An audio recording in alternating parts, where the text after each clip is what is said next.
फिर जैसा मैंने आप लोगों को पहले ही बताया था कि कैपेसिटर वाला जो पार्ट है वो गायब नहीं होता, कैपेसिटर वाला पार्ट हमारे साथ पूरे टाइम रहेगा।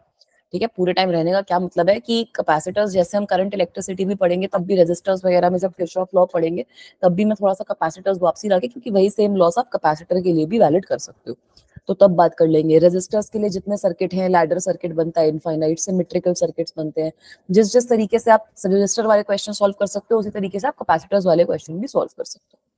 ठीक है, तो काफी जो आपके क्वेश्चंस आते हैं पेपर में वो वही होता है, मिक्स एंड मैच करके आते हैं, जिसमें रजिस्टर भी डाल देंगे, कैपेसिटर भी डाल देंगे। एक टॉपिक इसमें charging and discharging of capacitors भी है, वो टॉपिक भी हम बाद में ही पढ़ेंगे। अभी हम बेसिक्स कैपेसिटर्स का और कैपेसिटर्स के अंदर पोलराइजेशन वगैरह कैसे होती है, जो डाइलेक्ट्रिक मीडियम डाल देते हैं, ये वाला जो टॉपिक है वो अपना स्टडी कर। ठीक है, तो कल बच्चों आज की क्लास शुरू फिर। Yes ma'am. Very good, so let's move on. ठीक है बेटा, तो आज की क्लास में हमने पिछली क्लास में देखा था कि कैपेसिटर्स की थोड़ी सी फील हमने ले ली थी कि हाँ कैपेसिटर्स कुछ ऐसे इंस्ट्रूमेंट्स होते हैं जो चार्ज जो होता है स्टोर कर लेते हैं, एनर्जी जो होता है स्टोर कर लेते हैं in the form of electric field. So they act as instantaneous sources of energy. ठीक है, और अच्छे कैपेसिटर्स के बारे में भी हम पढ़ेंगे, टाइप्स ऑफ कैपेसिटर्स भी हम पढ़ेंगे, कैपेसिटेंस का मतलब क्या होता है उसका, उसको आप फिजिक्स के फॉर्मूला से कैसे एक्सप्रेस करते हो, ये भी चीज हम पढ़ेंगे। तो आज की क्लास आपकी इंपॉर्टेंट है। ठीक है, हेलो मान्या बेटा, कैसे हो आप बच्चा? गुड इवनिंग बेटा।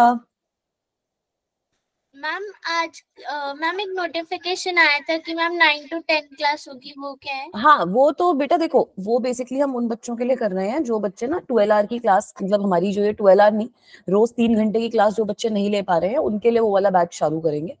जो बच्चे ले पा रहे हैं वो वाला बैच ज्वाइन मत करो, मैं मतलब उस वाले बैच में थोड़ा सा जो सिलेबस रहेगा वो आपका फास्ट मूव करेगा, क्योंकि 6 घंटे की क्लास है ना उधर, तो खाली एक क्लास 1 घंटे की पर डे होगी। ठीक है बच्चा, तो आप लोग जो रेगुलर क्लासेस अटेंड कर रहे हो आपको वो क्लास अटेंड करने की जरूरत नहीं है। कुछ बच्चे ऐसे हैं जो क्लासेस रेगुलर अटेंड नहीं कर पा रहे क्योंकि कहीं ना कहीं उनकी और ट्यूशन है, तो वो चाहते थे कि 9 से 10 की ऐसी कोई क्लास हो जाए जिसमें डाउट्स हो उनके, तो वो डाउट्स डिस्कस कर ले, क्वेश्चंस डिस्कस कर ले, तो वो उस हिसाब से क्लास हो जाएगी। मैम अगर हमारे डाउट्स है तो हम भी ज्वाइन कर सकते हैं? कर ले रहे हो उसमें, लेकिन जैसे ये जो टॉपिक हो रहा है पहले टॉपिक होएगा, उसके बाद एंड में बहुत फास्ट टॉपिक चलेगा, बहुत फास्ट क्वेश्चन डिस्कस होंगे, इस तरीके से चलेगा। की तरह करवाएंगे ना? हाँ मतलब वो फास्ट की तरह, जैसे पिछली बार देखा नहीं था कि 12 घंटे का बैच लगता है, 6 घंटे का बैच लगता है, तो 6 घंटे में थोड़ा सा फास्ट चल रहा था ना सिलेबस, उस तरीके से चलेगा उसमें। डाउट्स तो आप मेरे से यहीं पे पूछ लिया करो अपने, वरना व्हाट्सएप कर दिया करो, अब तो उस पर क्लियर हो जाते हैं सारे। Yes ma'am. मैम थोड़े ज्यादा थे मैम, अभी और है। अंजलि हो रहे ज्यादा यार तो कुछ नहीं होता, सारे के सारे व्हाट्सएप कर दो। मैं सबका, एक बच्चे ने मेरे को एक बार 5-6 डाउट्स भेज रखे थे, मैंने 5 के 5 उसको बैठ के एक्सप्लेन करे। ठीक है, डाउट्स आना आप लोगों के लिए बहुत नेचुरल है। अभी ना मैं यही चीज करती हूँ कि ना आप लोगों का, आप मुझे डाउट मत भेजो, मैं व्हाट्सएप पे आप लोगों का एक अलग ग्रुप बना दूंगी, तो उसमें आपके जो केमिस्ट्री के सर हैं और फिजिक्स के सर या मैम, वो मैथ्स के सर और मैम है, उनको भी ऐड कर दूंगी। वहां पे आप सारे अपने डाउट्स भेज सकते हो, जैसे अंजलि ने डाउट भेजा, सिमरन को वो डाउट आता है तो सिमरन भी अंजलि का डाउट आंसर कर सकती है। ठीक है, तो उससे यही होगा कि आप लोगों को भी प्रैक्टिस होगी, आप लोगों को और तरीके के क्वेश्चंस भी देखने के लिए मिलेंगे एक दूसरे के, और वो ग्रुप पे आपके पास सारा कंटेंट अवेलेबल हो जाएगा। ठीक है, ये सही आइडिया है ना? यस मैम, ये सही ठीक है। है बेटा, तो मैं अभी ना आप लोगों का जो व्हाट्सएप ग्रुप है उस पर एक लिंक भेज दूंगी, वो लिंक कैसे बनाते हैं वो चीज सीख कर एक बार लिंक भेज दूंगी, वो लिंक आपके अलग ग्रुप का बन जाएगा, उसमें आपके केमिस्ट्री मैथ्स वगैरह सबके, कोई ऐसी इंपॉर्टेंट आपको बात करनी है, किसी बच्चे को कोई अच्छे नोट्स वगैरह मिलते हैं, कुछ भी मिलता है तो आप शेयर कर पाओगे, क्योंकि अभी आप ग्रुप पे कुछ शेयर नहीं कर पा रहे। ठीक है, so this will be a good idea, at least ये हमारे जो रेगुलर बच्चे हैं वो चीज अपनी एक अलग ग्रुप बन जाएगा, तो उसमें आप कर पाओगे। करें फिर आज की क्लास शुरू बच्चों? Yes ma'am. Yes, very good. तो ये मैं बोल रही थी कि कैपेसिटेंस का मतलब समझ लेंगे, फॉर्मूला समझ लेंगे, एक आइसोलेटेड स्फेरिकल अगर कोई कंडक्टर है तो उसकी कैपेसिटेंस कैसे निकालते हैं वो देख लेंगे। फिर जो आपके डेली यूज में कैपेसिटर्स टिपिकली यूज होते हैं, स्फेरिकल कैपेसिटर, सिलिंड्रिकल और पैरेलल प्लेट, तो इन तीनों कैपेसिटर्स का डिराइव कर लेंगे एक्सप्रेशन, क्वेश्चंस वगैरह सॉल्व करेंगे। पेपर में हमारे लिए ज्यादा इंपॉर्टेंट पैरेलल प्लेट कैपेसिटर होता है, तो वो भी अच्छे से डिस्कस करेंगे। ठीक है, तो ये हमारी आज की क्लास का एम रहेगा। तो क्विकली एक बार कैपेसिटर्स वाली जो चीज हमने पढ़ी थी वो रिवाइज कर लेते हैं। पिछली क्लास में मैंने क्या बताया था कैपेसिटर्स के बारे में? मैम जो एनर्जी को स्टोर करके रखते हैं। Very good, so capacitors are those devices only, capacitors आप ऐसे ही इसको नोट डाउन भी कर लो, capacitors are devices, capacitors are devices which store large amount of energy, which store, story लिखती है, which store large amount of energy in the form of electric field. ठीक है, which store large amount of energy, large amount of energy store कर लेते हैं, उनके ऊपर charges इकट्ठे हो जाते हैं, So large amount of energy in the form of electric field, in the form of electric field. ठीक है, तो ये जो होते हैं ये हमारे इंस्टेंटेनियस सोर्सेज ऑफ एनर्जी की तरह काम करते हैं. They act as instantaneous sources of energy. अब इसके थोड़ा सा अगर मैं एक्सप्रेशन की बात करूं कि मैम इसकी मैथमेटिक्स कैसे होती है, मैथमेटिक्स का मतलब क्या होता है, तो आप समझो कि मेरे पास कोई कंडक्टर है. ठीक है, let this be a conductor, random conductor है. तो अगर मैं इस कंडक्टर को कुछ चार्ज दूंगी तो it will spread over the outer surface. Yes ma'am. है ना, when a charge is given to a conductor, it spreads over the outer surface of the conductor. ये भी आप सब एक एक स्टेप करके नोट डाउन करते रहो, धीरे धीरे चलेंगे.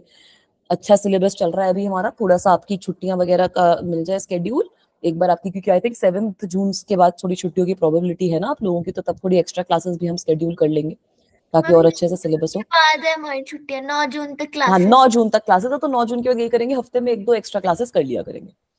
Outer surface of the conductor. ठीक है, ये चीज तो सब बच्चों को अब रट गई है. तो मैंने क्या बोला कि अगर मैं इसको क्वेश्चंस ही करेंगे ना फिर एक्स्ट्रा क्लासेस में, तो क्वेश्चंस कर लेंगे, टॉपिक आगे बढ़ाना होगा तो टॉपिक भी बढ़ा लेंगे बच्चा, सिलेबस अगर सही चलेगा तो. है ना, एम यही रहेगा कि जेई का सिलेबस जो है वो हम यार ढंग से अगर नवंबर दिसंबर तक कंप्लीट कर देंगे ना तो बहुत बढ़िया रहेगा. आपकी जनवरी फरवरी में रिवीजन करवा दूंगी. है ना, जो 11th क्लास में पढ़ते आए हो. जनवरी में ही आता है. जनवरी में दोगे, अप्रैल में दोगे? मैम जनवरी में. ठीक है, तो फिर तो और जल्दी हमें करना है कंप्लीट. फिर तो आप बोलो कि एक्स्ट्रा क्लासेस में तो मैम अच्छे अच्छे से करवाओ फटाफट टॉपिक. यस मैम, और ज्यादा क्वेश्चंस भी. हाँ, ज्यादा क्वेश्चंस भी और ये भी अच्छे से. ठीक है, तो अब मैंने क्या बोला कि कंडक्टर के ऊपर ये जो चार्ज है, इस बार का अप्रैल का पेपर भी देखना. अप्रैल का पेपर इस बार तो जो मैंने देखा भाई फिजिक्स का काफी सिंपल था, तो तुम लोग भी यही होप करो कि तुम्हारे टाइम पे भी सिंपल पेपर आ जाए. मैम दोनों बार नहीं दे सकते? आई थिंक दे सकते हैं, आई डोंट थिंक कोई दिक्कत है. मैं एक बार ये भी आपको सर्च करके बताती हूँ. मैम जनवरी में भी अप्रैल में भी. हाँ, जनवरी अप्रैल में भी दे सकते हैं, कोई दिक्कत की बात नहीं है उस चीज में, दोनों बार में दे देना. बट देना तभी जब तैयारी एक बार ना थोड़ी कंप्लीट हो जाए तब देना. जैसे कुछ बच्चे क्या करते हैं, मैंने एक बच्चे का ऐसे ही देखा था कि उसने दे दिया पेपर जनवरी में, तैयारी नहीं थी अच्छे से, तो वो इतना घबरा गया कि अप्रैल के पेपर में वो अच्छा परफॉर्म नहीं कर पाया. ठीक है, तो अपनी तैयारी साइड बाय साइड करते रहो. अभी 12th चल रही है, 11th की तैयारी भी भूलो मत. 11th के भी जो चैप्टर्स है वो भी करते रहो रिवाइज साथ साथ में. ठीक है बच्चों, तो अब जैसे ये कंडक्टर है, क्या बोला, इस पे हम चार्ज देंगे तो इस पे जो चार्ज होगा वो आउटर सरफेस पे स्प्रेड हो जाएगा. इसकी वजह से कंडक्टर के अंदर पोटेंशियल भी तो आ जाता है. एक पोटेंशियल भी तो डेवलप हो जाएगा कंडक्टर पे, और ये जो पोटेंशियल होता है, this potential is directly proportional to the charge. Yes yes ma'am. This potential is directly proportional. This potential is directly proportional to the charge. तो यही से बेटा मेरा जो कैपेसिटेंस का है ना, थोड़ा सा कैपेसिटेंस का कॉन्सेप्ट जो होता है वो यहीं से आ जाता है. ये नोट कर लिया, आगे चलो. मैम एक सेकेंड कर लो.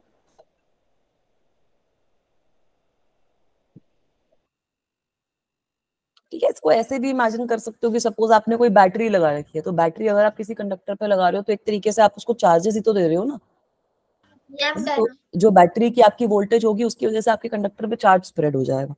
ठीक है बेटा, और अब ये जो पोटेंशियल होएगा, this potential as I told you, this potential should be directly proportional to the charge. ये भी बच्चे एग्री कर रहे हैं कि हाँ ma'am this will obviously happens. तो यहाँ से मैं ऐसा कुछ लिख सकती हूँ that Q is equals to CV. ये जो C है ये हमारा एक कांस्टेंट होता है, and this C is your capacitance. It is described as charge upon voltage. ठीक है, Q बाय V के फॉर्म से हम इसको कैपेसिटेंस को डिस्क्राइब करते हैं. This is your capacitance, this is your capacitance. ठीक है, इसको भी सब बच्चे नोट डाउन कर लो कि कैपेसिटेंस का मतलब होता है charge upon voltage. Hello Priyanka बेटा, गुड इवनिंग. ये चीज नोट डाउन कर लो, फिर आगे चलेंगे. सिंपल फॉर्मूला है. कर लिया. कर लिया, चलो. अब ये तो हमें समझ में आया कि कैपेसिटेंस का मतलब होता है चार्ज अपॉन वोल्टेज. इसकी एसआई यूनिट जो होती है वो भी आप लोग लिख लो. एसआई यूनिट इसकी फैरेड में हम मेजर करते हैं. एसआई यूनिट होती है कैपेसिटेंस की, we measure it in farad. So 1 farad is 1 coulomb upon 1 volt. अगर डिस्क्राइब करने के लिए बोला तो 1 कूलम अपॉन 1 वोल्ट। ठीक है, तो ये फैरेड भी काफी बड़ी यूनिट होती है, यूजुअली आपका माइक्रो फैरेड वगैरह में मेजर किया जाता है। इसका डायमेंशनल फॉर्मूला भी आप लोग निकाल सकते हो चार्ज अपॉन वोल्टेज का। इसका डायमेंशनल एक्सप्रेशन अगर आप निकालते हो, so the dimensional formula for capacitance comes out as m l minus 2 t4a। ठीक है, चार्ज का आपको पता ही है क्या होता है, we know that what is the dimensional formula for charge. Permittivity का आप लोग देख सकते हो, परमिटिविटी का क्या होता है, वहां से आपके पास वोल्टेज का आ जाएगा के क्यू बाई आर करके।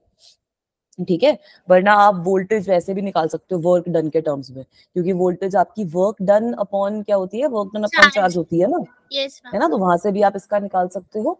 तो ऊपर आपके पास एक तरीके से चार्ज का स्क्वायर आ जाएगा, नीचे आपके पास वर्क डन आ जाएगा, तो वहां से भी आप डायमेंशनल एक्सप्रेशन इसका बहुत इजीली डिटरमिन कर सकते हो। Is this part okay? Yes ma'am. ठीक है बेटा, अब ना बड़ी ही एक इम्पॉर्टेंट चीज है जो आपको यहाँ पे पढ़नी है कि जैसे जैसे मैं वोल्टेज बढ़ाती रहूंगी वैसे वैसे मेरा चार्ज भी बढ़ता रहेगा। जैसे जैसे मैं ये लिख भी देती हूँ, if we increase or decrease voltage, if we increase or decrease voltage, if we increase or decrease voltage, charge also increases or decreases, charge also increases or decreases।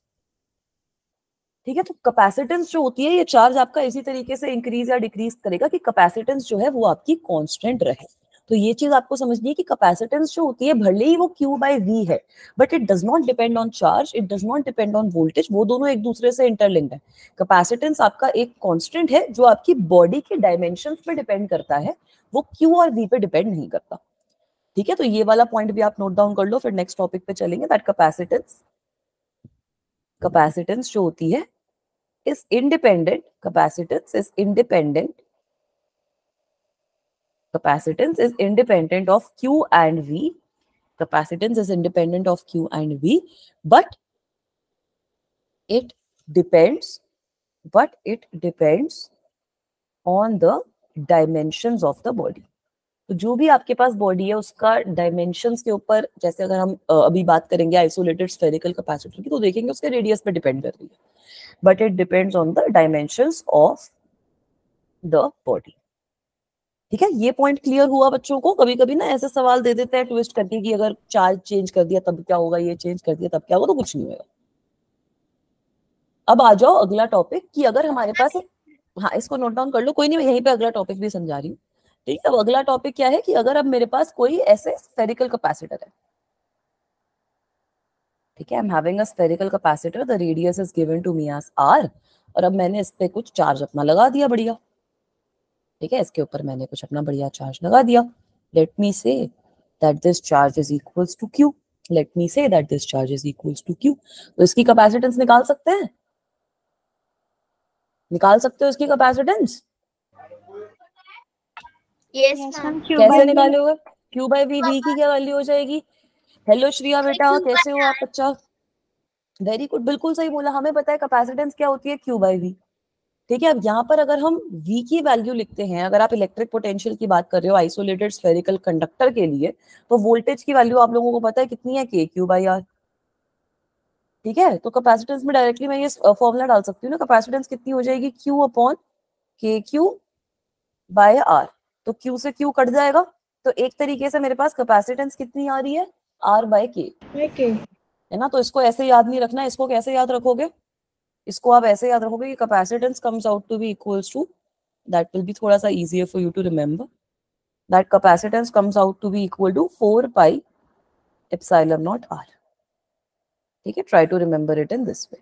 What is the value of epsilon not here? 8.85 into 10 raised to the power minus 12। हाँ, very good, epsilon not हो गया आपका 8.85 into 10 raise to the power minus 12। ठीक है, unit क्या होती है इसकी, यूनिट बताओ। Ma'am inverse of permittivity. Inverse, ये तो परमिटिविटी है, यूनिट क्या हो जाएगी बच्चों, निकाल के बताओ यूनिट, चलो। Force is equals to 1/4πε0 Q1 Q2/r² होता है ना। तो परमिटिविटी कितनी आ गई एक तरीके से, kg² divided by newton metre square. यही तो लिखते हैं ना इसकी यूनिट। ठीक है, तो अब ये हमें समझ में आया, आगे चलूं? Yes ma'am. हम पोटेंशियल इनसाइड का ही लेंगे, सरफेस का, ऑन द सरफेस। ठीक है, इनसाइड और ऑन द सरफेस सेम रहता है ना आपका, तो पोटेंशियल ऑन द सरफेस लेंगे। मतलब एक तरीके से ये समझो कि ये चार्जेस यहाँ पर लाने के लिए इतना ही तो पोटेंशियल लगा होगा ना, KQ/R, है ना। दूर किसी पॉइंट के बारे में थोड़ी बात करोगे आप, पोटेंशियल इतने चार्जेस को यहाँ पे अक्यूमुलेट करने में कितना लगा होगा उसकी बात करेंगे ना। चलूं बेटा आगे? Yes ma'am. ठीक है, अब थोड़ा सा इसकी ना इलस्ट्रेशन देख लेते हैं, इसकी थोड़ी सी इलस्ट्रेशन देखते हैं और फिर इसका एक ड्रॉबैक देखेंगे। उसके बाद कैपेसिटर का कॉन्सेप्ट अच्छे से समझ में आएगा। Suppose I want to calculate the capacitance of a sphere of radius 1 meter। बताना कितनी आएगी? of a sphere of radius 1 meter क्या कैपेसिटेंस आएगी, एक बार बताओ कैलकुलेट करके। 4πε0। हाँ तो डालो वैल्यू। मैम उसके डायमेंशन में मैम चार्ज की भी तो आएगी वैल्यू। मतलब मैम जो आपने परमिटिविटी की डायमेंशंस लिखे मैम, उसमें चार्ज का तो कोई नहीं। kg² की जगह कूलम स्क्वायर। ठीक है, मैंने उसकी लिख दी ग्रेविटेशनल कांस्टेंट की। Yes ma'am. मैंने ग्रेविटेशनल कांस्टेंट की लिख दी थी। ठीक है, तो एक बार यहाँ पे वैल्यूज प्लग इन करना, क्या वैल्यू आ रही है? मतलब कुछ भी आएगी भाई। Capacitance will be what, 4 pi into 8.85 into 10⁻⁻12 multiplied by radius हो गया 1 मीटर। तो कैपेसिटेंस मेरी नियरली अगर मैं इन दोनों को मल्टीप्लाई कर दूंगी ना तो 4 3 मतलब 4 इंटू 3 12 के आसपास आएगा। तो 12 8 कितना हो जाएगा? 96। हाँ, तो कुछ मतलब इनको सबको जब मल्टीप्लाई किया था, क्योंकि 3.14 होता है और ये 8.85 है, तो 12 9 देख लो, 12 9 कितना होता है? 110 के आसपास हो जाता है ना, 108 के आसपास। मेरी ये वैल्यू 111 के आसपास आई थी कुछ, multiplied by 10⁻⁻12 farad. So this is very small, Yes, right? ma'am. We can note this point down that this is very small. So now you can you can argue with me कि ma'am आपने इतना छोटा radius लिया है तो obviously यार value बहुत छोटी आएगी ना मैम, आप कैसी बातें कर रहे हो। तो अब मैं आ जाती हूँ अपनी अगली इलस्ट्रेशन पे। Let me come to my next illustration. ठीक है, अब मैं अपनी अगली इलस्ट्रेशन पे आ जाती हूँ। अगली इलस्ट्रेशन है कि let us find out the capacitance of earth. Let us find out the capacitance of earth. Suppose मेरे पास एक बहुत ही बड़ा कंडक्टर है भाई, अर्थ के जितने साइज का है, तो उसकी कैपेसिटेंस निकालने की कोशिश करते हैं। इसका आप रेडियस अर्थ का लिख लो, और अर्थ का रेडियस मेरा होता है 6.4 इंटू 10⁻⁶ मीटर्स। कितनी आ जाएगी इसकी कैपेसिटेंस नियरली?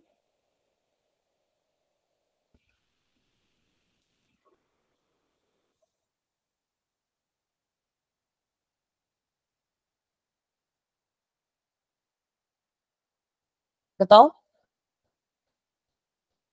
मैम कैलकुलेट कर लो कैलकुलेट कर लो आराम से। मेरे को थोड़ा नियरली एक वैल्यू बता दो कि कितनी आ रही है।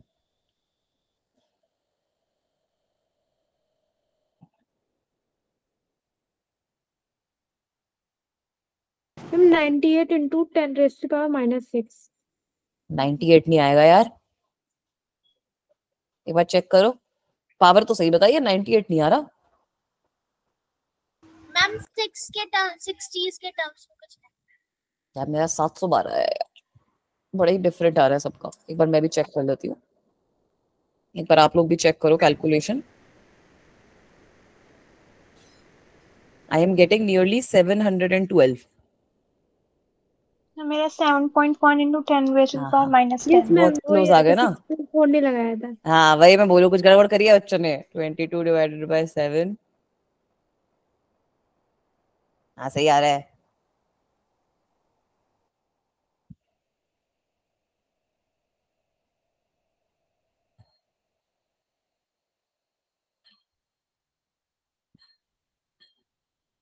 Ma'am 712 into 10 to the power. Very good. 712 into 10 to the power minus 6 is the answer which I got. तो अब यहाँ पे बेटा आपकी कैपेसिटेंस आ रही है कुछ माइक्रोफैरड में, तो भाई बड़ी ही मेहनत नहीं करनी पड़ी. So this is also small as compared to the size. This is also small. Usually हम माइक्रोफैरड में यूज करेंगे, बट अर्थ जितना रेडियस कहाँ से लाओगे? तो ऐसा हो क्यों रहा है इसको हम समझते हैं. तो एक लिमिटेशन आप लोग अब लिख सकते हो, that this is our limitation. This is our limitation. ठीक है. लिमिटेशन सबसे पहली तो हमारी ये जो आइसोलेटेड स्फेरिकल कैपेसिटर की है वो हमने देख ही ली कि आइसोलेटेड स्फीयर के लिए, for an isolated sphere, for isolated sphere जो हमारी कैपेसिटेंस है, it is very small. Capacitance is very small. और अब ये कैपेसिटेंस स्मॉल हो क्यों रही है? हमने क्या बोला था कि कैपेसिटेंस का क्या मतलब होता है? एनर्जी किस तरीके से स्टोर होती है इन the form of electric field. हमने यही बोला था कि कैपेसिटेंस का मतलब होता है एनर्जी किस तरीके से स्टोर हो रही है इलेक्ट्रिक फील्ड में.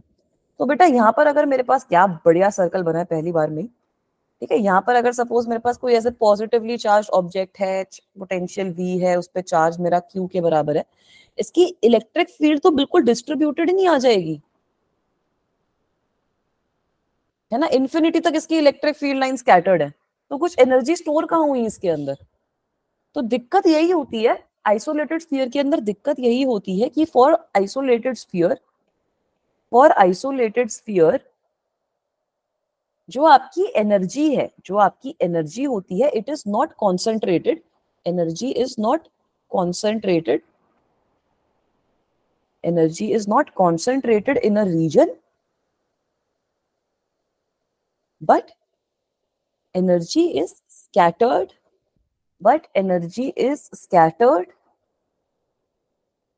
from R to infinity.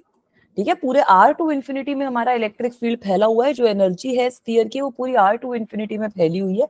किसी रीजन में कॉन्सेंट्रेटेड आपके पास एनर्जी नहीं आई है. तो ये कहाँ से इतनी एनर्जी स्टोर कर लेगा, कहाँ से ये इतने चार्जेस स्टोर कर लेगा अपने पास. तो ये हमारा ड्रॉबैक रहता है आइसोलेटेड कंडक्टिंग स्फीयर का, कि हम खाली एक चीज से, एक स्फीयर से या फिर एक प्लेट से कैपेसिटेंस अच्छा नहीं बना सकते. Is this point okay guys? Yes ma'am. ठीक है. आगे चलूं?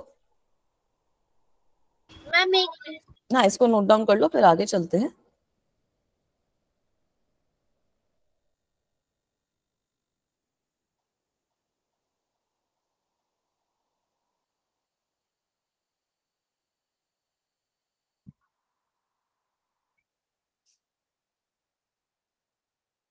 Ma'am done. चलो.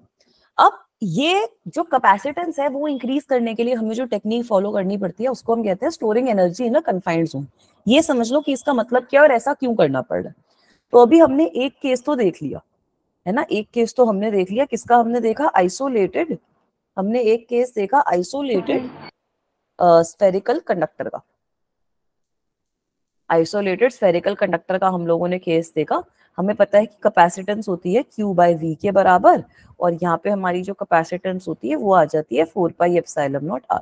अब हम इससे ज्यादा इसको इंक्रीज नहीं कर सकते, है ना. अगर मेरे पास एक ही तरीके का कंडक्टर है तो मैं इससे ज्यादा तो इसको इंक्रीज नहीं कर सकती. अब इसको इंक्रीज करने का एक तरीका क्या है? That you bring a neutral conductor. You bring a neutral conductor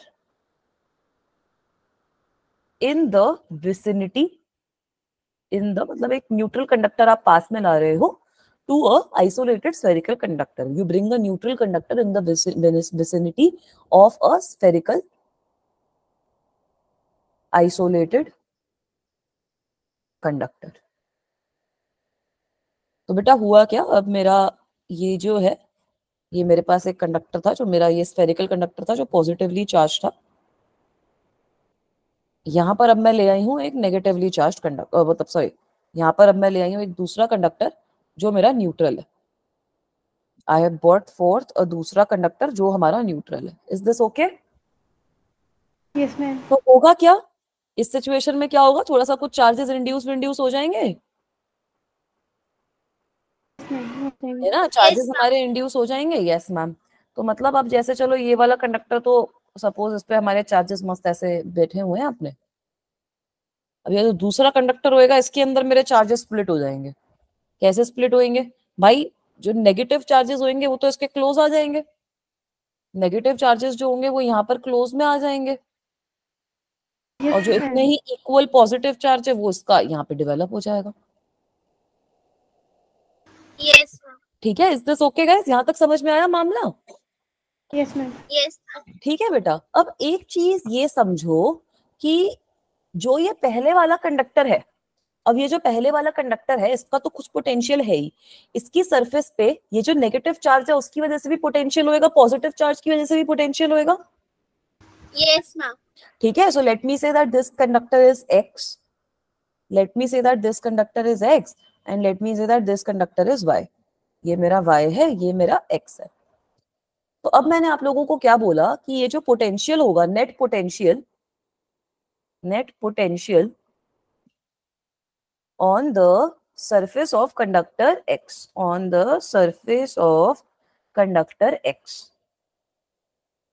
So this net potential on the surface of conductor X will be firstly because of itself, जो पहले भी हो रहा था यार, वो आ रहा था ना KQ/R वाला मामला, तो एक खुद की वजह से तो होगा ही, खुद पे चार्ज है तो। अब यहाँ पर आपका पोटेंशियल ड्यू टू y भी एड ऑन हो जाएगा, राइट? अब मैं क्या बोल रही हूँ कि चलो पोटेंशियल ड्यू टू y आपका ऐड हुआ है इधर, ये जो Vy की वैल्यू होगी ये x पे जो इन्फ्लुएंस दिखाएगा वो नेगेटिव ज्यादा होगा एज कंपेयर टू पॉजिटिव, क्योंकि नेगेटिव चार्जेस ज्यादा क्लोज है। Yes ma'am. ठीक है, तो जो नेगेटिव चार्ज कंट्रीब्यूट करेंगे इसके पोटेंशियल में वो ज्यादा होगा as compare to positive charge. So I can write this down in Vy contribution, in Vy contribution of negative charge, contribution of negative charge will be greater than contribution of positive charge, than contribution of positive charge. Since conductor X is closer to, ये कुछ भी word नहीं बना, writing बेकार हो गई। Since conductor X is closer to induced negative charge, since conductor X is closer to induced negative charge, तो अगर ये Vy वाली जो क्वांटिटी है वो नेगेटिव है, ये जो Vy वाली क्वांटिटी है दिस इज नेगेटिव, इसका मतलब क्या है? ये जो Vx नेट होगा this will be less then Vx itself, right? जो अब मेरे पास नेट वैल्यू आ रही है केस 2 में, it should be less then जो ये वो पहले वैल्यू थी हमारी KQ/R। Is this okay guys? Yes ma'am. ठीक है, तो इसका मतलब क्या है कि जो कैपेसिटेंस 2 है मेरी, जो कैपेसिटेंस 2 है मेरी which is equals to Q/V नेट, this will be less than capacitance 1 जो मेरी 4πε0 आ रही थी। यहां तक सब बच्चे अग्री कर रहे हो? तो हो गया कुछ कम, होगी ना कैपेसिटेंस कम, कैपेसिटेंस तो आपकी पोटेंशियल पे इनवर्सली प्रोपोर्शनल है, तो हो जाएगी कम। यस मैम, हो जाएगी। ठीक है, अब आगे चलूं? मैम ये वाला एक बार और बता दो। ये वाला एक बार और बता दूं, ये समझ में आया कि हाँ चार्ज डिस्ट्रीब्यूशन हो गया? Yes ma'am. ठीक है, तो अब मैंने क्या बोला कि ये चार्ज डिस्ट्रीब्यूशन की वजह से यहाँ पर कुछ नेगेटिव कंट्रीब्यूशन आएगा पोटेंशियल का, यहाँ पे कुछ पॉजिटिव कंट्रीब्यूशन आएगा, है ना? जो नेगेटिव कंट्रीब्यूशन होगा वो ज्यादा होगा क्योंकि कंडक्टर एक्स के वो ज्यादा पास है जो ये नेगेटिव चार्ज डिस्ट्रीब्यूशन है। Yes ma'am. ठीक है, पॉजिटिव की वजह से थोड़ा कम रहेगा, तो मैंने क्या बोला कि जो नेट पोटेंशियल होगा एक तरीके से कंडक्टर एक्स की सरफेस पे वो तो अब कम हो गया ना, क्योंकि ये नेगेटिव क्वांटिटी हो जाएगी Vy। सो दैट मीन्स कि पहले मेरे पास जो था, जो खाली इसकी वजह से हो रहा था, खुद की वजह से पोटेंशियल KQ/R, उससे तो अब जो मेरा नेट पोटेंशियल हो रहा है वो कम हो गया ना। So that means that my capacitance has increased. Ma'am positive का कंसीडर नहीं करेंगे, बट दोनों का नेट रिजल्ट तो नेगेटिव ही आएगा ना। यहाँ इसकी वजह से कुछ पॉजिटिव पोटेंशियल आएगा, इसकी वजह से नेगेटिव पोटेंशियल आएगा, नेगेटिव पोटेंशियल ज्यादा होगा क्योंकि ये ज्यादा पास है। ठीक है, पोटेंशियल दोनों की वजह से आएगा, बट नेगेटिव वाले की वजह से पोटेंशियल का कंट्रीब्यूशन ज्यादा रहेगा, तो इसलिए वहां पे एक थोड़ी सी नेगेटिव क्वांटिटी आ गई, तो आपकी जो पोटेंशियल है वो डिक्रीज कर गया, कैपेसिटेंस जो है वो इंक्रीज कर गई। ठीक है, ये चीज समझ में आई? Yes ma'am. अब ये तो हमारा एक केस बन गया, कोई और केस सोच सकते हो जिससे पोटेंशियल और कम हो जाए?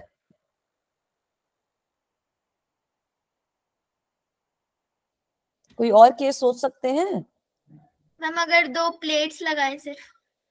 तो प्लेट्स का मतलब नहीं है, चलो प्लेट्स लगा दी, सपोज यहाँ पर एक प्लेट मैंने लगा दी थी, एक न्यूट्रल प्लेट मैं उसके पास ले आई, तब भी सेम चीज ही तो होगी।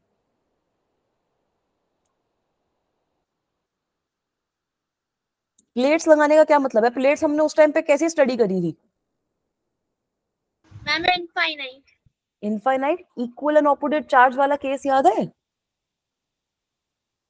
Yes ma'am. मैम है ना? मतलब लेफ्ट और राइट में 0 हो जाते वेरी हैं और good, centre. Very good, very good. तो वो चीज होती है कैपेसिटर आपकी। देखा तो वहां पे जो आपकी इलेक्ट्रिक फील्ड है वो खाली इतने थोड़े से एरिया में है, तो कितनी एनर्जी स्टोर कर लेगा वो?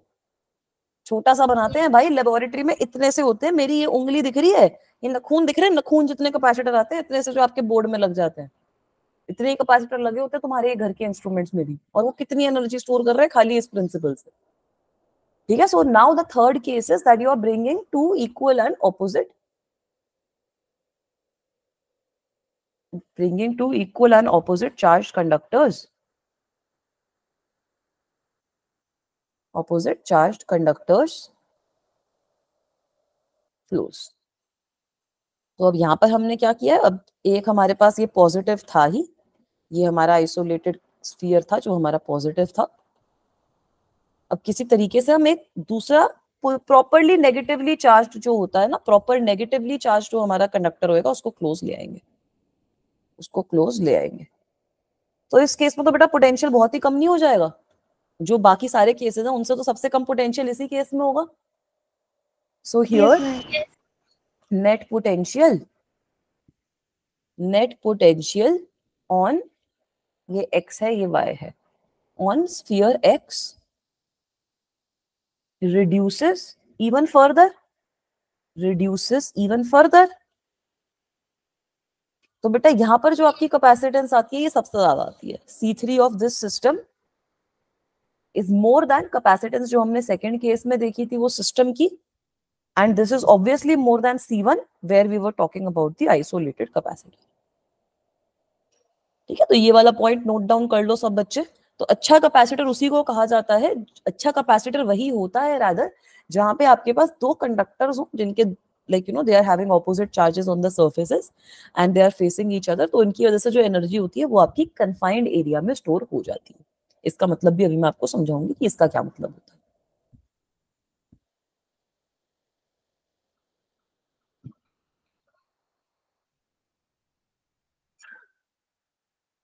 चलूं बेटा आगे? यस मैम हो गया। आ गया? ठीक है, तो ये Yes, वाला पॉइंट भी आप नोट डाउन कर सकते हो, this point you can note down that good capacitors, good capacitors, अच्छे जो कैपेसिटर्स होते हैं वो इसी तरीके से बनते हैं। Good capacitors consist of two conductors, good capacitors consist of two conductors having opposite charges, having opposite charges on the surface, on the surfaces of the conductors and which are facing each other। वो तो चलो सही बात है, obviously face each other तो करना पड़ेगा ना, which are facing each other ma'am charge since they equal होना store। भी जरूरी है। हाँ, इक्वल नहीं होगा तो फिर आपका पोटेंशियल जो है वो नेगेटिव डायरेक्शन में चला जाएगा, पोटेंशियल तो फिर आ ही जाएगा ना, बढ़ जाएगा नेगेटिव डायरेक्शन में ज्यादा, यस मैम। है ना। अगर आप सपोज मेरा एक पॉजिटिव है एक नेगेटिव है, तो पोटेंशियल जो दूसरा वाला है उस पर सबसे कम तभी होगा जब दोनों का चार्ज इक्वल हो गया। अगर मैंने एक का चार्ज ज्यादा कर दिया तो पोटेंशियल आपका नेगेटिव डायरेक्शन में इंक्रीज कर जाएगा, तो उससे आपकी कैपेसिटेंस फिर बढ़ेगी नहीं, पोटेंशियल तो आपका वो कर ही गया ना इंक्रीज, तो कोई फायदा नहीं होगा। Yes ma'am. ठीक है, since they store energy in confined region. ठीक है, मैम वैसे भी बनते कैपेसिटेंस नेगेटिव हो सकता है? क्या? मैम कैपेसिटेंस नेगेटिव हो सकता है?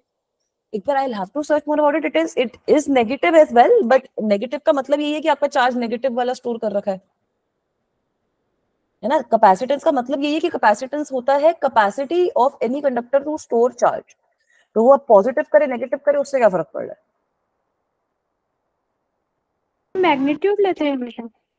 मैग्नीट्यूड पोटेंशियल का लेते हैं। देखो कैपेसिटेंस आपका जब नेगेटिव होता है, जब आपकी जैसे वोल्टेज जो होती है वो नेगेटिव डायरेक्शन में जा रही हो, तो मैग्नीट्यूड नहीं लेते, नेगेटिव भी आप लिख लेते हो, बट मतलब उसका हमेशा यही रहता है कि कितनी कैपेसिटी है चार्ज स्टोर करने की। नेगेटिव से उसकी कुछ सिग्निफिकेंस नहीं आ रही कि नेगेटिव का बहुत कुछ सीरियस मतलब आ रहा हो। दो स्केल्स का रेशियो है ना, यस मैम। है ना। तो क्या करेंगे नेगेटिव पॉजिटिव का? ठीक है, ये वाला पॉइंट समझ में आया सबको? Yes ma'am. ठीक है, अब आगे चलूं। अब जो तुमने पूछा था उसका एक एग्जांपल भी दे देती हूँ। ठीक है, इसका एक एग्जांपल ले लो। अच्छा, ये नोट डाउन कर लो कोई दिक्कत नहीं है।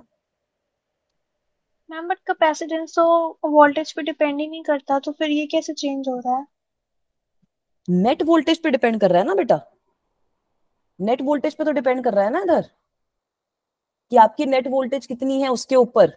नेट वोल्टेज का क्या एक्सप्रेशन आ रहा है? अगर आइसोलेटेड की हम बात कर रहे हैं, अभी हम देखेंगे जो हमारे पास टाइप्स ऑफ कैपेसिटर्स आ रहे हैं उनके अंदर भी जो कैपेसिटेंस है वो आपका जो पूरा सिस्टम बन गया उस पर डिपेंड कर रहा है।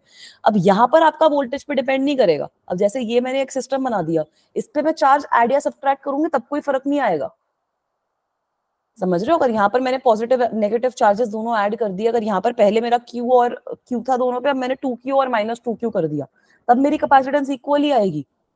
ठीक है, बट अगर मैं सिस्टम ही चेंज करूँ तब तो कैपेसिटेंस चेंज हो सकती है ना बच्चा। Okay ma'am. ठीक है बेटा, समझ में आया ये वाला सारा पॉइंट अभी तक, कि हमारी कैपेसिटेंस सबसे पहले आइसोलेटेड स्फीयर की कितनी आती है, फिर आइसोलेटेड स्फीयर की काम नहीं करेगी क्योंकि अर्थ जितना कैपेसिटर लगा नहीं सकते आप अपने पंखे में, अर्थ जितना कैपेसिटर कोई लगाओगे। So now we need to decrease the size of our capacitors in some way or the another.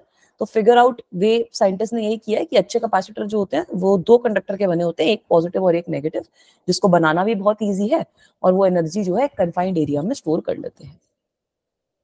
Is it okay guys?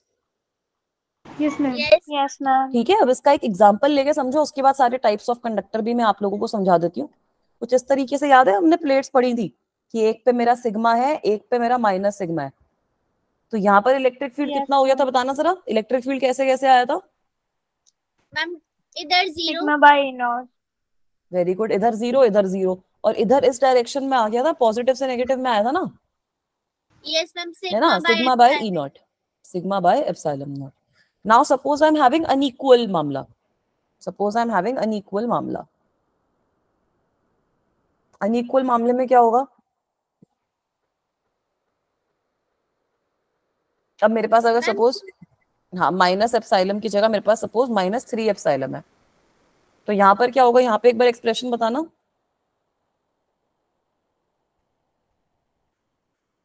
What will happen in this case? Ma'am 2 sigma upon बीच में कितना हो जाएगा?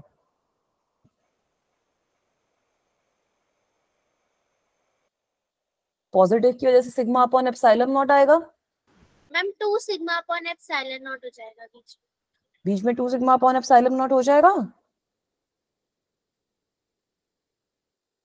इस direction में हमारे पास कितना आ गया? Sigma upon 2 epsilon not -3 sigma upon 2 epsilon not, है ना। तो minus sigma upon 2 epsilon not, क्या बेटा?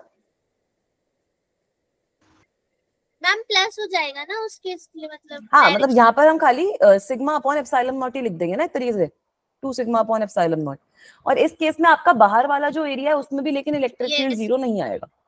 ठीक है, आपकी जो इलेक्ट्रिक फील्ड है एक तरीके से वो स्कैटर अभी भी इन्फिनिटी तक हो रही है।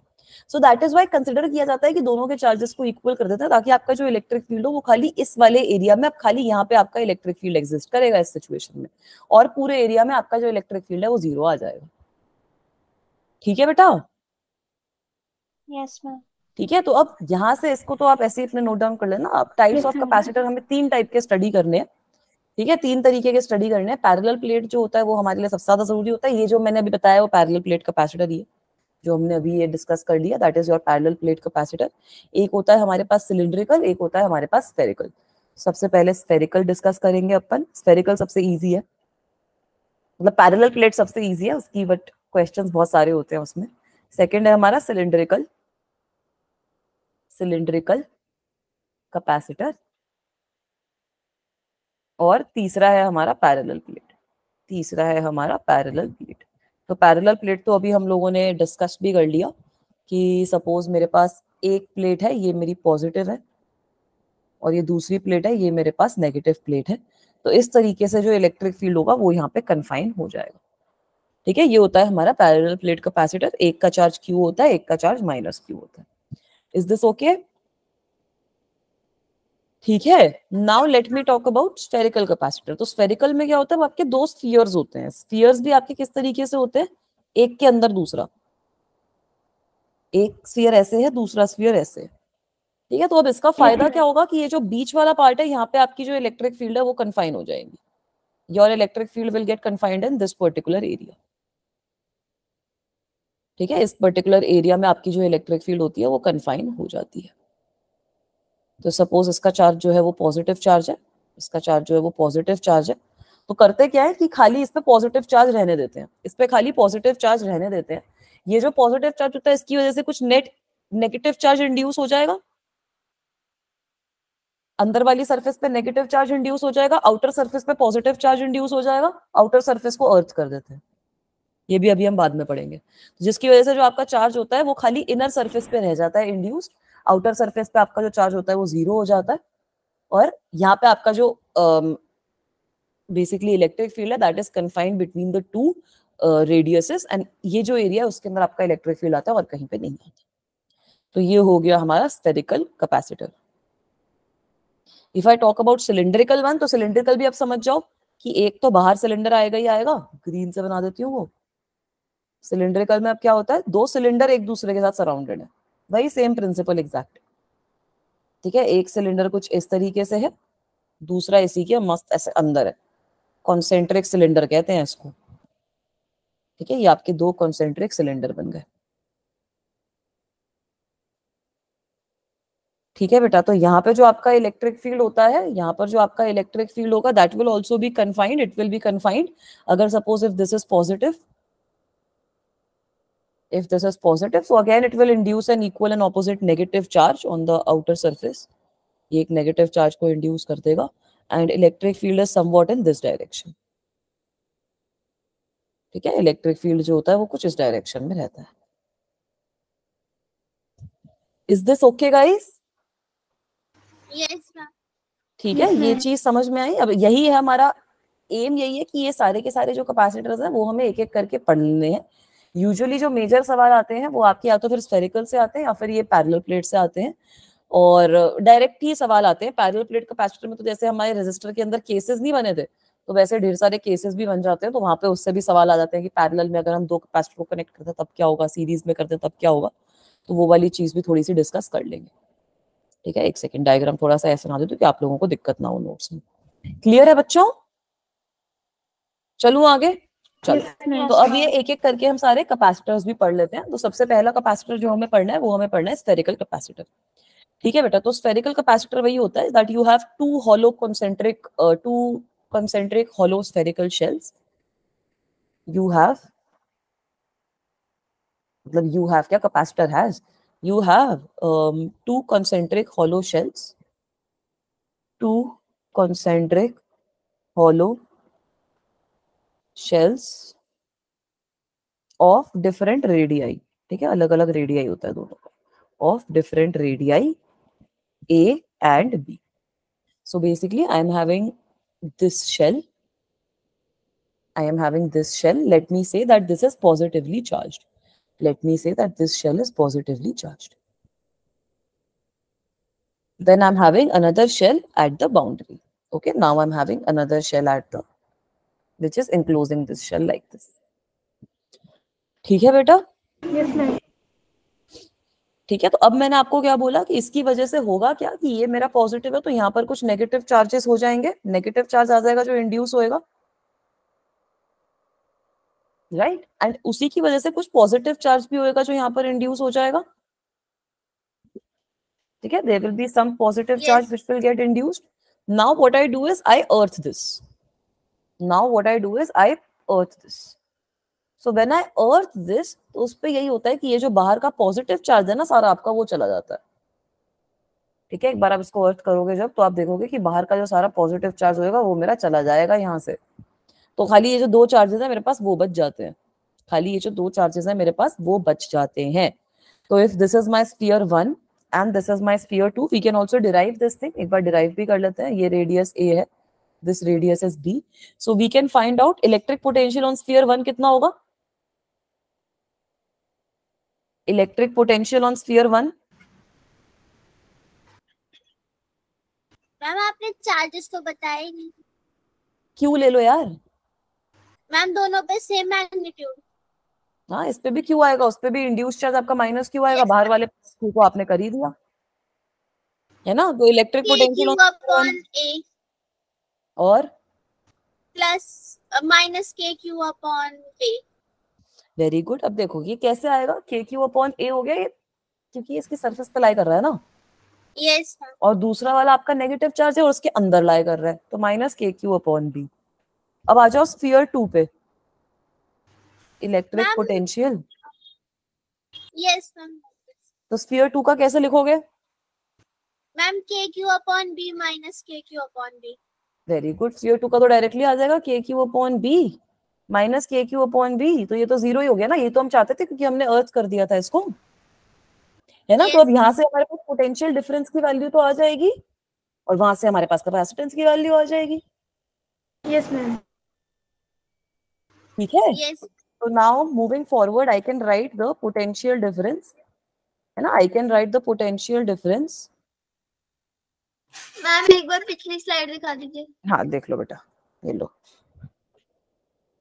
इसी तरीके से सारी चीजें सबके डिराइव कर लेंगे। सिलिंड्रिकल का भी, उसका तो आपको पता ही है, पैरेलल प्लेट वाला इजी है सबसे, सिलिंड्रिकल वाला थोड़ा सा ऐसा ही है नॉर्मल सा, वो भी कर लेंगे, कोई दिक्कत की बात नहीं, 2-3 बार तो हमने कर ही दिया है उसको भी डिराइव। Ma'am done. डन, चलो अब आ जाओ पोटेंशियल डिफरेंस पे। तो पोटेंशियल डिफरेंस कितना हो जाएगा यार, पोटेंशियल VS1 माइनस VS2, तो पोटेंशियल डिफरेंस आपका आ जाएगा उतना ही, K Q upon A minus K Q upon B. Yes ठीक है, so now if we want to write down the capacitance, तो कैपेसिटेंस कितनी लिख सकते हैं। Q upon B। Very good, capacitance आप डायरेक्टली लिख सकते हो, capacitance is equals to Q upon V, so this will come out to be as what, Q upon K Q upon A minus K Q upon B.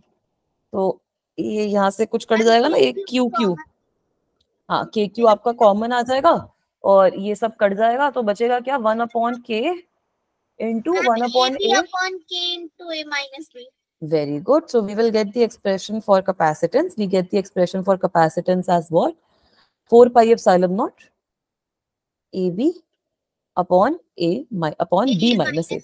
B minus A, yes ma'am. है ना, B minus A। ठीक है, तो ये आपके पास capacitance आ जाती है किसी भी स्फेरिकल, अगर आपके पास कोई स्फेरिकल कैपेसिटर है उसकी हमारे पास ये कैपेसिटेंस आ जाती है।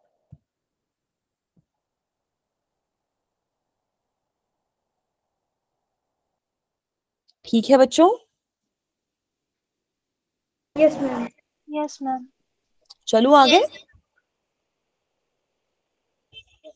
ठीक है, वेरी Yes, गुड। ma'am. So now let's move on to the next case. The next case is of a cylindrical capacitor. ठीक है, अगला केस है हमारा सिलिंड्रिकल कैपेसिटर। तो सिलिंड्रिकल कैपेसिटर के केस में अभी हम लोगों ने क्या देखा कि भाई दो हमारे सिलेंडर होते हैं इस तरीके से, एक ये आपका बड़ा सिलेंडर हो गया, एक ये हमारा बड़ा सिलेंडर हो गया, और इसी के अंदर दूसरा हमारा छोटा सिलेंडर भी होता है ना। एक हमारा ये बड़ा सिलेंडर हो गया और इसी के अंदर हमारा एक छोटा सिलेंडर भी होगा, ग्रीन से बना रही हूँ उसको, कुछ इस तरीके से होगा मामला।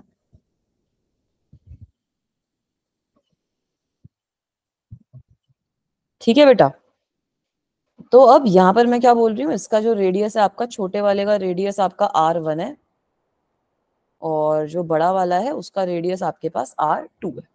छोटे वाले का रेडियस R1 है, बड़े वाले का रेडियस R2 है। तो इसको मैं सॉल्व करने के लिए थोड़ा गॉस लॉ यूज करती हूँ। Let me draw Gaussian surface, let me draw Gaussian surface. ठीक है, मैंने इस तरीके से ये जो गॉसियन सरफेस है वो ड्रॉ कर दी, ये है मेरी गॉसियन सरफेस, है ना। तो ये गॉसियन सरफेस में अब मैं क्या लिखूंगी, इस गॉसियन सरफेस के लिए वही लिख दो, close surface integral of E dot D A must be equals to Q upon epsilon not. यहाँ पर अगर ई डॉट डी ए करेंगे तो क्या आएगा, वही होएगा, कर्व्ड की वजह से आ जाएगा, है ना, कर्व्ड की वजह से आ गया, एक ये लेफ्ट फेस की वजह से आ गया,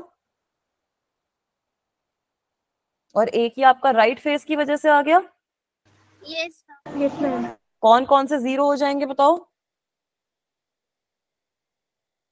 जीरो भी तो हो जाएंगे ना, फिर ये जो लेफ्ट और राइट वाले फेस है इनकी वजह से तो जीरो हो जाएंगे। यस तो थीटा यस मैम। तो 90 डिग्री हियर, क्योंकि इलेक्ट्रिक फील्ड तो आपका ऐसे है ना, और थीटा यहाँ पर आपका ऐसे, ये एरिया वेक्टर जो है वो ऐसे आ जाएगा। तो ये आपका जीरो हो गया, ये आपका जीरो हो गया, ये वाला बचेगा बस, theta is equals to zero हो जाएगा यहाँ पर। तो यहाँ पर हमारे पास क्या आ जाता है, ई डॉट डी ए को अगर इंटीग्रेट करेंगे तो 2 पाई, late me say that the length is L, let me say that the length of this is L.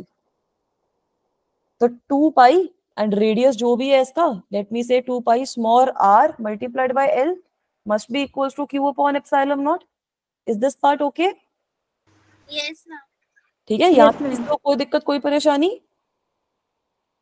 तो वैसे No, ही ma'am. हमने यहाँ पे इलेक्ट्रिक फील्ड की जो वैल्यू लिखी थी वो कैसे लिख दी थी, इलेक्ट्रिक फील्ड की वैल्यू यहाँ पे आप डिवाइड वगैरह करके लिख सकते हो ना, Q upon 2 pi epsilon naught r multiplied by capital L. This is fine.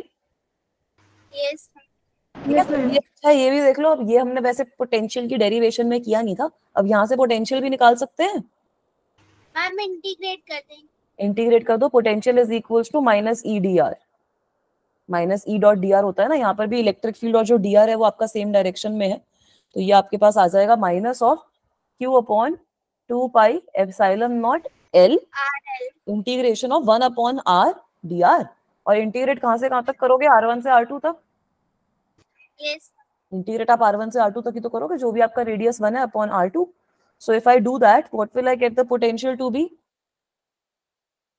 Minus Q upon 2 pi epsilon naught L ln R2 upon R1.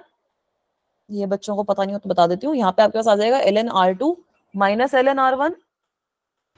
Ma'am पता है लॉगरिथमिक पता है, ठीक है, तो चलो फिर इसको कैसे लिख सकते हैं, ma'am ln r2 by r1 लिख सकते हैं।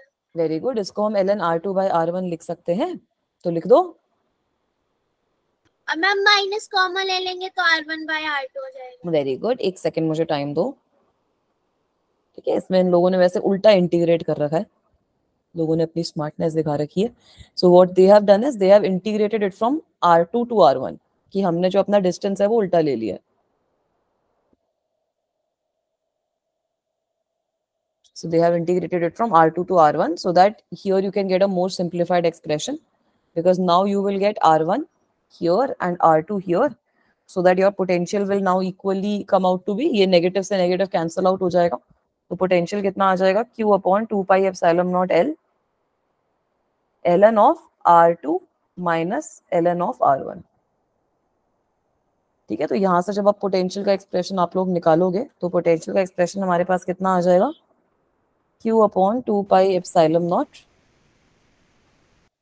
l मैम l L, भी था डिनोमिनेटर हाँ ln into R2 ln upon r2 by R1 r1। into L upon ln R2 upon R1। तो यहाँ से कैपेसिटेंस का भी एक्सप्रेशन आ जाएगा, मैम हम वैसे भी कैपेसिटेंस, तो कर सकते थे ना r1 से r2 लेके फिर नेगेटिव बाद फिर वो नेगेटिव लेके सेम ही हो जाता, बट उन्होंने बस इंटीग्रेशन की लिमिट्स जो है वो उल्टी कर दी, तो इंटीग्रेशन की लिमिट्स उल्टी करने से यही हुआ कि ये वाला भी जो पार्ट है वो भी हमारा सेटिस्फाई हो गया, ई डॉट डी आर वाला। ठीक है, तो दोनों चीजें हमारी सेटिस्फाई हो गई। ठीक है मैम बच्चों, ऐसे कर सकते हैं इंटीग्रेट टू चेंज। इन्होंने क्या किया है, जो साइट पे मतलब जिससे मैंने बुक में से निकाल रखा है, दे हैव इंटीग्रेटेड इट उल्टा, so they are saying that my I am decreasing this then I am getting this.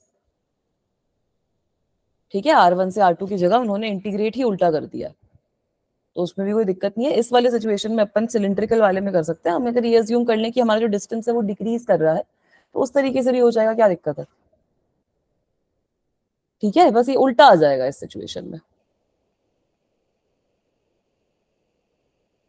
All right, so if we integrate this, then again we get the potential as q upon 2 pi epsilon naught L ln R2 upon R1. So now we can again do capacitance वाला formula आप यहाँ पे लगा सकते हो, which will say that capacitance is equals to Q by V. And यहाँ से जो कैपेसिटेंस का एक्सप्रेशन होगा, Q से Q हमारा कट जाएगा, ठीक है, ये 2 पाई एप्सिलॉन नॉट L ऊपर आ जाएगा, 2 pi epsilon not L upon ln R2 upon R1 हमारे पास बचता है, ठीक है. This is what we are finally left with. ये हमारे पास छोटा सा जो एक्सप्रेशन है वो हमारा बच जाता है. ऑलराइट, इसको भी नोट डाउन कर लो सब बच्चे. मैम इन ln की वैल्यू हमें दी होती है पेपर में? हाँ, ln की वैल्यू यूजुअली आपको गिवन रहती है. अगर कोई लॉग से रिलेटेड क्वेश्चन आएगा तो you will be given the value of ln, कोई दिक्कत की बात नहीं है, ठीक है. ln की वैल्यू आपको गिवन होती है, ln की वैल्यू में कुछ दिक्कत नहीं आएगी.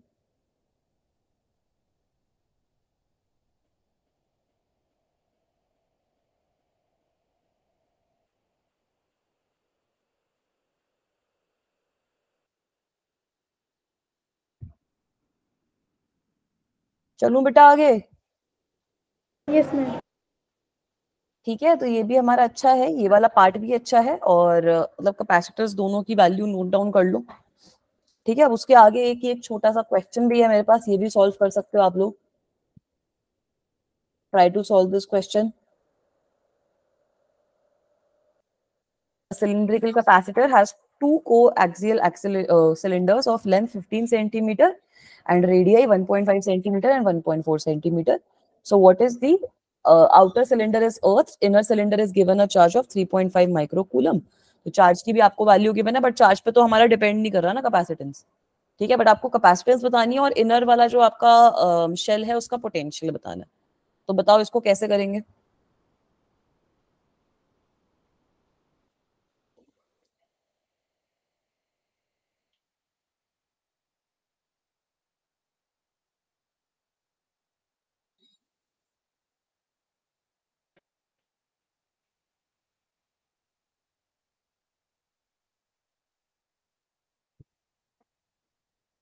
मैम इसमें तो ln की वैल्यू नहीं दी. इसमें ln की वैल्यू में छोड़ दो, यूजुअली क्वेश्चंस में गिवन होती है, इस वाले में नहीं गिवन, मैं आपको दे देती हूँ, रुको. Let me give you the value of ln then, अगर इसमें नहीं गिवन है तो.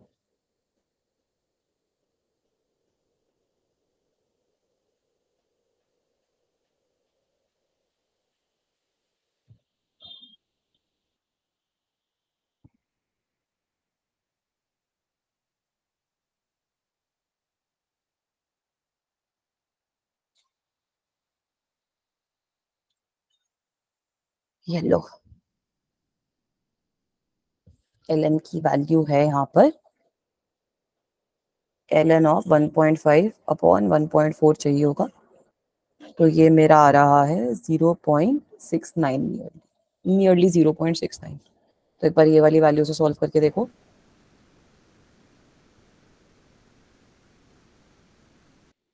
ठीक है, try solving this from this value.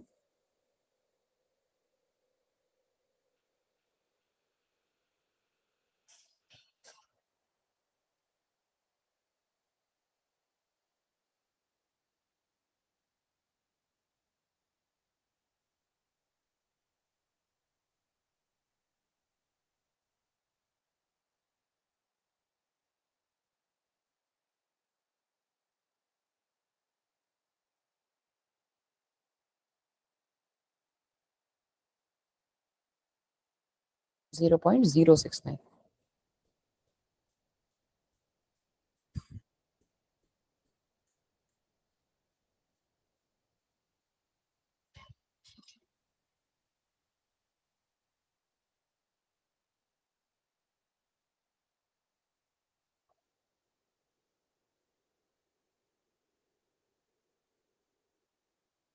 Ma'am 1.2 into 10 raised to the power minus 10. Very good. बाकी बच्चे बताओ, ऐसा आ रहा है कुछ answer? Yes ma'am. Yes ma'am, तो ठीक है, इट इज राइट. तो सबसे पहले तो कैपेसिटेंस निकाल लो. आपको लेंथ गिवन है रेडियस की वैल्यू गिवन है, चार्ज की वैल्यू गिवन है। कैपेसिटेंस आपको पता है कितनी होती है, 2 pi epsilon naught L upon ln of R2 upon R1। ठीक है, कभी कभी आपको क्वेश्चंस में ना log 10 की वैल्यू दे देते हैं, तो उसके टर्म्स में भी आप एक्सप्रेशन लिख लो, 2 pi epsilon naught L upon ln of ln को कन्वर्ट अगर आप log 10 में करते हो तो you have to multiply it by 2.303। ठीक है, तो इसकी वैल्यू आपके पास log 10 के बेस में ही आ जाती है। अगर आपको क्वेश्चन में log 10 की वैल्यू गिवन हो तो आपको पता होना चाहिए। तो अगर मैं यहाँ पे कैपेसिटेंस निकालती हूँ तो क्या हो जाएगा, 2 pi into 8.854 into 10⁻⁻12 multiply by length कितनी है 15 सेंटीमीटर, तो 15 into 10⁻⁻2 divided by ln of R2 upon R1 मतलब 1.5 इंटू 10⁻⁻2 और 1.4 अपॉन 10⁻⁻2। तो ये जो 10⁻⁻2 वाला फैक्टर है ये भी आपका कट जाएगा, ये जो 10⁻⁻2 वाला फैक्टर है ये भी हमारा कट जाएगा। तो फाइनल जो मेरी कैपेसिटेंस आई थी, I got my capacitance as 1.21 into 10⁻⁻10 farad. ठीक है, ऐसा कुछ आया सब बच्चों का? ये ऐसे क्वेश्चन आएंगे नहीं, बट ठीक है पता होने चाहिए। यस मैम, आगे। ठीक है, अब मैंने क्या बोला, क्वेश्चन में ये चीज लिखी है कि बाहर वाला जो सिलेंडर है वो तो आपका अर्थ कर दिया गया है उन्होंने, तो क्योंकि बाहर वाला सिलेंडर इन्होंने अर्थ कर दिया है तो जो भी पोटेंशियल होगा वो अंदर वाले सिलेंडर की वजह से ही होगा। तो पोटेंशियल कितना होना चाहिए अंदर वाले सिलेंडर का, चार्ज अपॉन कैपेसिटेंस। चार्ज की वैल्यू गिवन है, कैपेसिटेंस की वैल्यू है, तो पोटेंशियल की वैल्यू भी निकाल लो। चार्ज की वैल्यू है 3.5 इंटू 10⁻⁻6 और पोटेंशियल की कितनी वैल्यू है 1.21 इंटू 10⁻⁻10, तो आ जाएगी। Yes ma'am. ठीक है, तो बताओ पोटेंशियल की कितनी वैल्यू आ रही है, what is the value of potential in this case?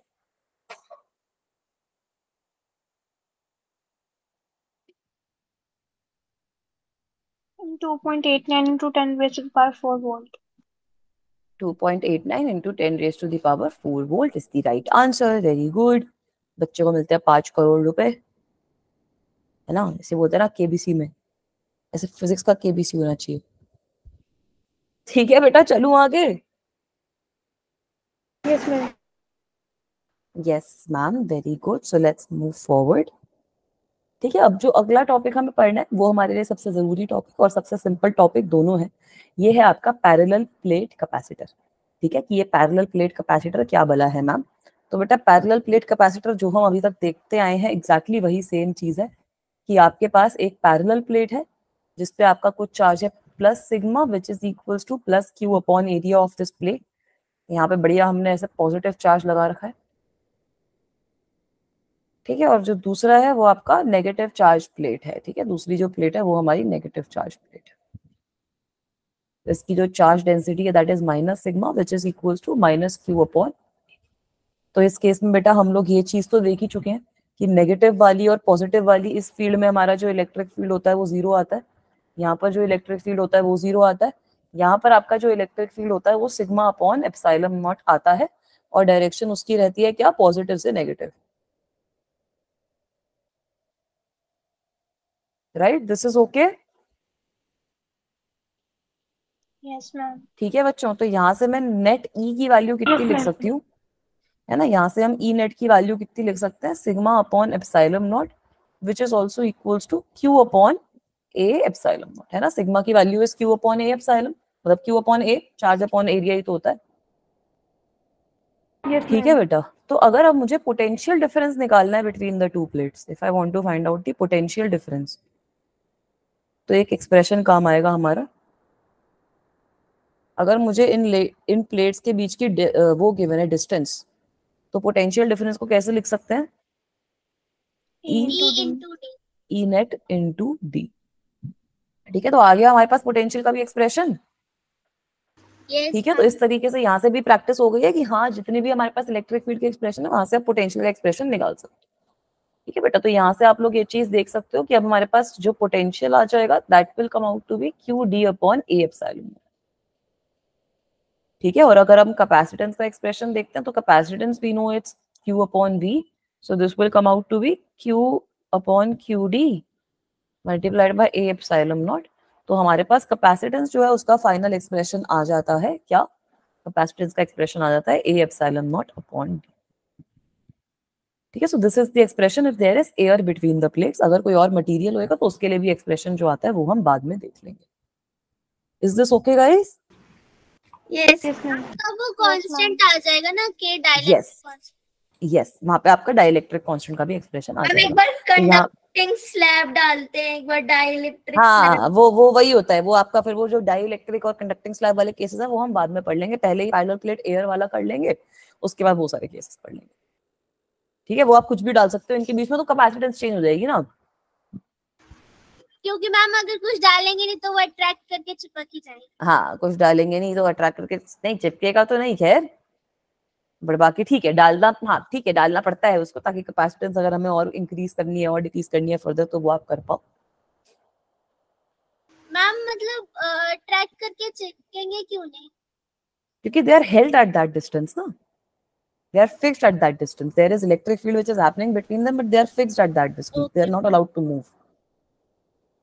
ठीक है, अब आपने दो प्लेट्स को फिक्स कर दिया, आप डालते रहो उन पे चार्जेस, वो हिल नहीं सकते ना बेचारे। यस डिस्टेंस डी आपका फिक्स्ड है ना कैपेसिटर के लिए। So here also you guys can see that capacitance depends on, जो आपकी कैपेसिटेंस है it depends on the dimensions of the capacitor. Capacitance depends on the dimensions of the capacitor. Capacitance depends on the dimensions of the capacitor. Is this okay guys? Yes ma'am. ठीक है, इसके एक दो सवाल solve कर लेते हैं। Ma'am एक बार वो स्लाइड दिखा दीजिए, नोट करना हाँ था। देख लो बेटा एक बार, ये देख लो पहले वाली। इससे पहले वाली, ये लो।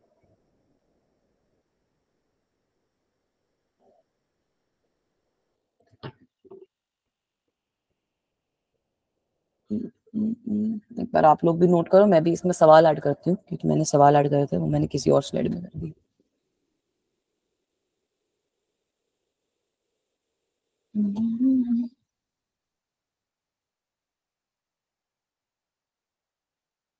मैम स्फीयर के केस में क्या आता है कैपेसिटेंस? एक सेकंड वो भी लगा देती हूँ।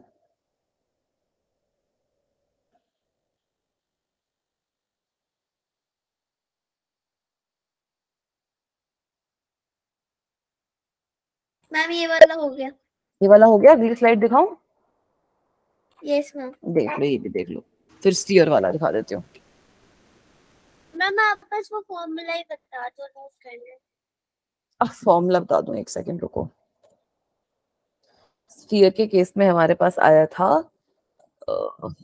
ए B upon B minus A के, तो 4 pi epsilon not A B upon B minus A.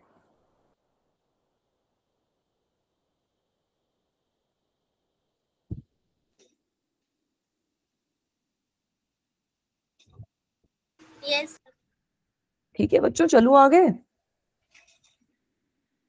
Yes, ma'am.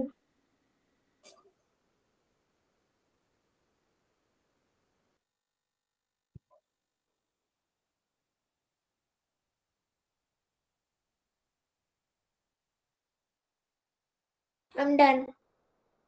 चलो अब ये बताओ इसको कैसे करेंगे? मैम अभी हमारे स्क्रीन पे स्लाइड चेंज। अच्छा अभी हुई? Yes, ma'am. ठीक है, try to solve this question.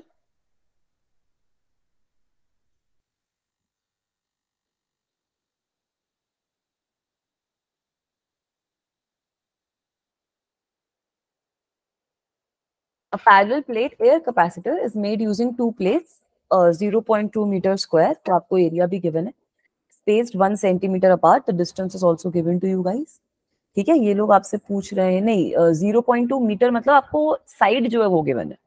ठीक है, साइड जो है वो आपको गिवन है, एरिया आपको निकालना पड़ेगा, और उसको 50 वोल्ट की बैटरी से कनेक्ट कर दिया है। सबसे पहले आपसे पूछ रहे हैं कि कैपेसिटेंस कितनी होगी, ये बता दो।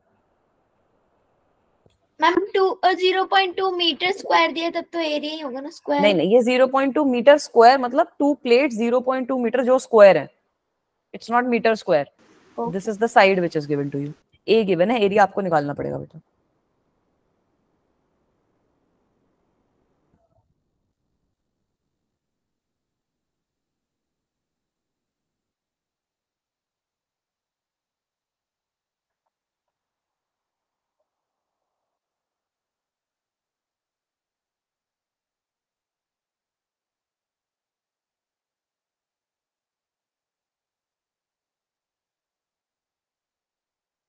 मैम 3.74 into 10 की पावर -10। नहीं यार रुको एक बार कैलकुलेट करते हैं, दोनों गलत आ रहे हैं, ऑर्डर भी गलत आ रहा है। 3.54 आया है मेरा, एक बार चेक करो। ठीक है, फर्स्टली अगर हमें कैपेसिटेंस निकालनी है तो कैपेसिटेंस कितनी हो जाएगी इसकी, कैपेसिटेंस कितनी हो जाएगी, ए एप्सिलॉन नॉट अपॉन डी।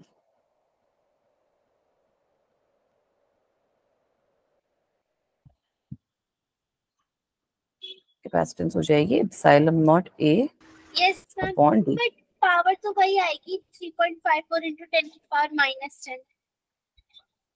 -10 नहीं आया यार, मेरा -11 आया है। मैम एक बार वो भी 1.77 into -10। Ma'am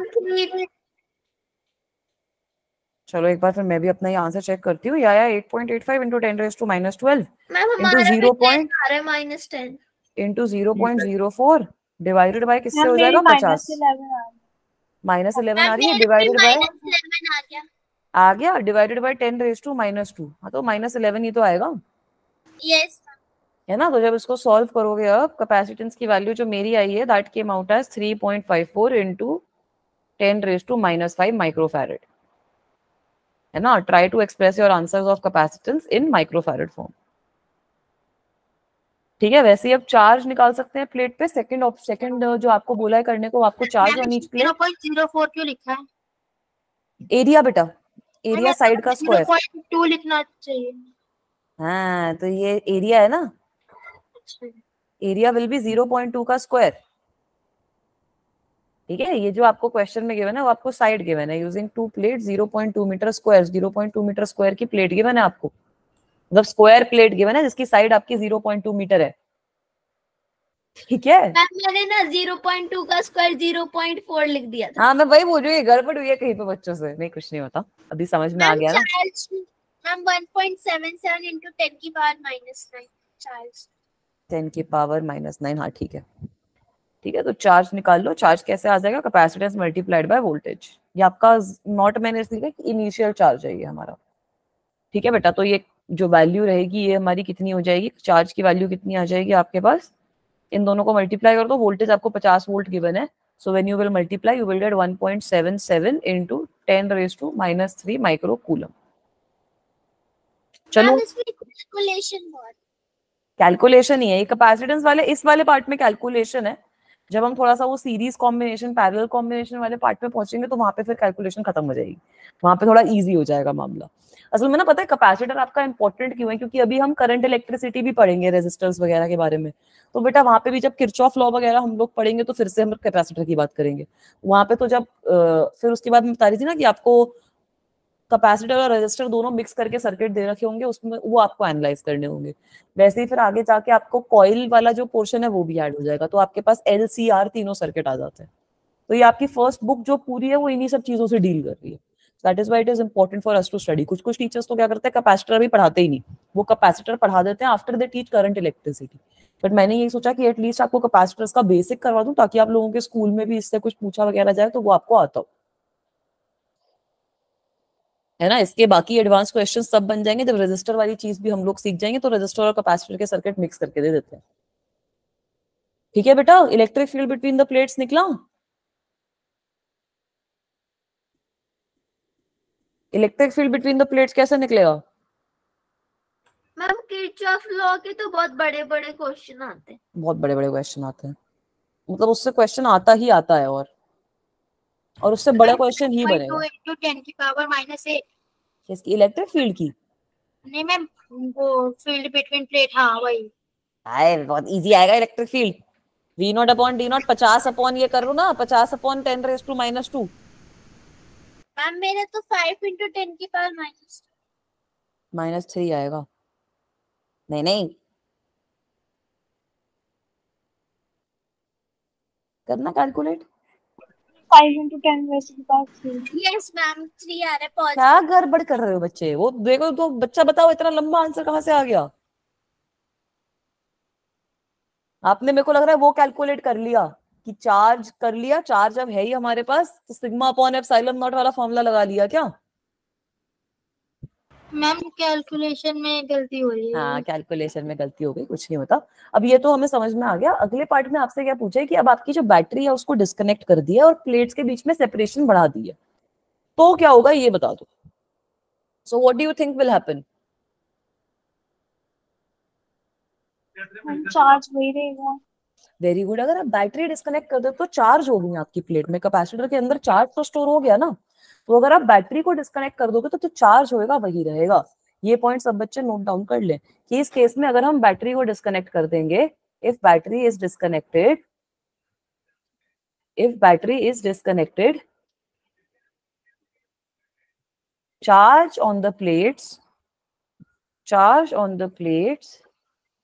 remains the same. Potential change हो सकता है, but charge on the plate remains the same. Charge जो है वो हमारा सेम ही रहेगा। तो बेटा यहाँ पर अब आपका कैपेसिटेंस का वैल्यू तो चेंज हो गया। कैपेसिटेंस का वैल्यू क्यों चेंज हो गया? क्योंकि आपने जो सेपरेशन है वो डबल कर दी है। सेपरेशन आप लोगों ने डबल कर दी है ना। तो कैपेसिटेंस, नई वाली जो कैपेसिटेंस है, this will become A epsilon not upon 2d, right, which is equals to half of the original old capacitance. तो ओल्ड कैपेसिटेंस का आधा करो, क्या आ जाएगी कैपेसिटेंस नई की वैल्यू? नई कैपेसिटेंस कितनी आ जाएगी? 1.77 into 10 raised to -5 microfarad. Is this okay? Yes. ठीक है। अब इसके बाद हमें क्या निकालना था? चार्ज। अब चार्ज तो आपको पता है सेम ही है, चार्ज हमारा सेम ही रहेगा मैम, ऑब्वियसली। -3 आया था ना, -3 माइक्रोफैरड। वोल्टेज निकाल सकते हैं, वोल्टेज कितनी हो जाएगी प्लेट्स के बीच में? वोल्टेज हो जाएगी चार्ज अपॉन कैपेसिटेंस। तो वोल्टेज निकालोगे, इन दोनों को डिवाइड करोगे तो वोल्टेज 100 वोल्ट आ जाएगी। अब इलेक्ट्रिक फील्ड भी आ जाएगा नया। इलेक्ट्रिक फील्ड कितना हो जाएगा? Voltage upon distance.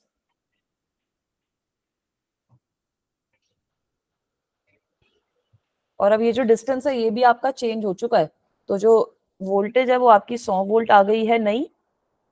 डिस्टेंस जो है वो हमारा 2 सेंटीमीटर हो चुका। तो 2 into 10 raised to माइनस कितना था? -2 था ना सेंटीमीटर में।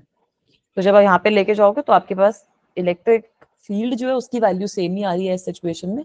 That comes out as 5000 volt per metre.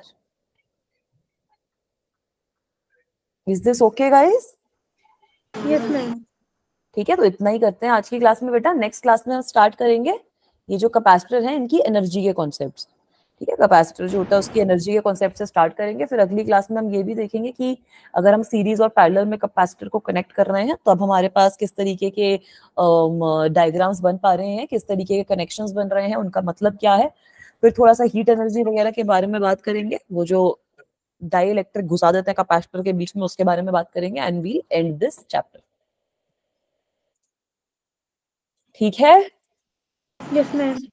All right. Thank you so much for attending the class today, बच्चों. Thank you so much, everyone. Thank you so much.